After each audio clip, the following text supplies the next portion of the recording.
Hello everyone, I hope you guys are having a wonderful day, week, or weekend, but if you're not, have faith because things always get better. Today I'm going to be talking about how I fix my mistakes while bullet journaling and how I try to avoid them. So jumping right in, my first one is if you are writing a word and then you accidentally misspell it and then you're like, oh no, I misspelled it. So my first go-to way to fix this mistake is taking any paper and then pasting that sucker right on top of your mistake. So my go-to paper is brown craft paper, so I usually just rip it off and then tape it in, and then I will rewrite the word that I misspelled over the craft paper. Hopefully I don't misspell it a second time, but some cases that's how it is, but that's the first step and that's my go-to. And also another like sub tip is if you are writing a word and one of the letters doesn't look the way you want, you can go in with a black fine liner and then the eyes will focus on your rewritten letter that you don't like and it'll just focus on the black fine liner, if that makes sense. Okay, so the second one is when you accidentally make a crooked line. I forgot to record when I was making these quote-unquote crooked lines on accident,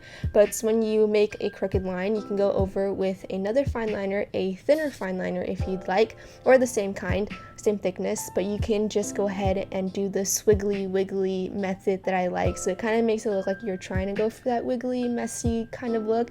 So this is like my main go-to way when I make a crooked line. You can also go in with a thinner one and go over even more to give it more dimension, more texture, and it'll make it look like you meant to make it crooked. Moving on, you can use the same method when you are writing words. So if you don't like how the word turned out, you can keep going over and over and over it until you get the desired look that you want. And I do this quite a lot because sometimes when I write cursive, I don't like how it looks. So I kind of just go over it multiple times until I'm happy with how it looks. As you can see, I'm just going over the word Tuesday over and over until I get the desired look that I want. And here are some other ways with different fonts. So with like block letters, I will go over it and then it'll give it a nice messy look, like that's what you're trying to go for. And another way is you can go ahead and go over the block letters and show where the intersections are, and your messy wording will look like it's supposed to be like that. So here I'm showing you guys again. So say if you're writing like a title and you don't like how you wrote it, like the U is kind of too fat and the N is a little too loosey-goosey compared to the other letters that I written. So I'm going to go over it with a fine liner, and again it gives it a more messy look, like you meant to make it look messy.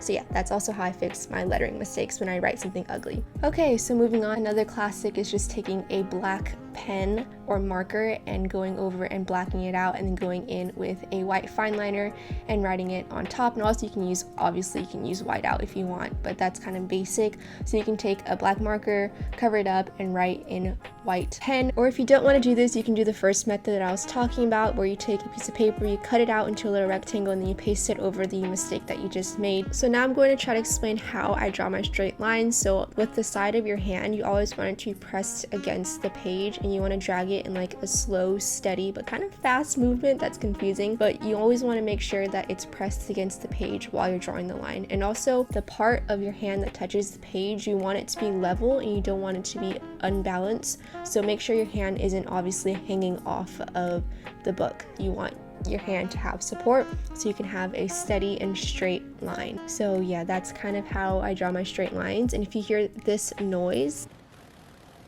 your hand scraping against the book and it kind of makes like a farting noise, that means your line is going to be pretty straight, because that's the kind of like steady motion and speed that you want. So that's how I make sure that my lines are straight. But even if they aren't straight, I can just do my wiggly swiggly method and make it look like I made it crooked on purpose. Yeah. Yay! And last but not least, the most obvious way to covering up your mess and fixing it is just taping it and then turning the page and shutting it, and then you don't even have to look at your page ever again. This is something that I do very often when I mess up and I want to try again, because it's okay to start over when you mess up. So that is my final tip. Okay, one more thing. I just want to quickly emphasize how okay it is to make mistakes while bullet journaling, especially when you want to try to fix your mistake by doing something new. Just go ahead and do it, and if that turns into a huge, larger, bigger mistake, then that is okay, because it helps with your patience, it helps with your frustration, and those are life lessons that everybody needs to learn, and that's what bullet journaling can do for you. So don't be afraid to make mistakes while bullet journaling. You can always fix them, you can always start anew, and yeah, just wanted to say that. Thank you guys for watching, and if you like the video, please like, subscribe, comment, share, turn on your post notifications, and I will see you guys next time. Bye!